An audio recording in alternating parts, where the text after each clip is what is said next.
২৫ December দেশে ফেরার ঘোষণা তারেক রহমানের, ষড়যন্ত্র ঐক্যবদ্ধভাবে মোকাবেলার আহ্বান।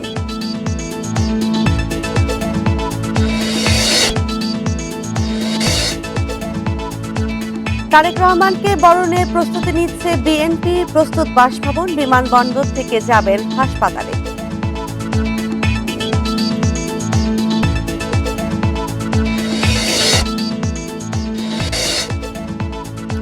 ওসমান হাদিকে হত্যার চেষ্টার মামলায় শুটার ফয়সালের বাবা গ্রেপ্তার, ব্যবহৃত গুলি ও ম্যাগাজিন উদ্ধার।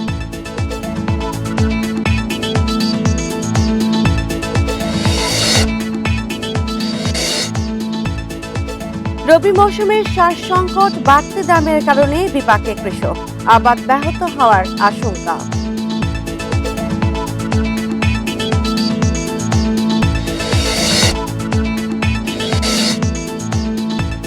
চিকিৎসক ও জনবল সংকটে স্বাস্থ্য কেন্দ্রে মিলছে না কাঙ্ক্ষিত সেবা, নেই প্রয়োজনীয় ওষুধও।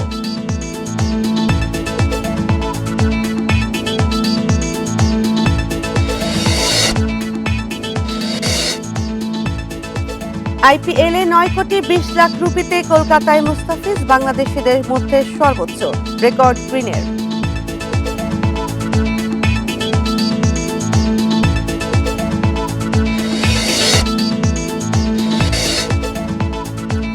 ফিফা দ্য বেস্ট বর্ষসেরা ফুটবলার হলেন ওসমান ডেম্বেলে, নারীদের বর্ষসেরা ভার্সেস স্প্যানিশ তারকা বোনমাতি।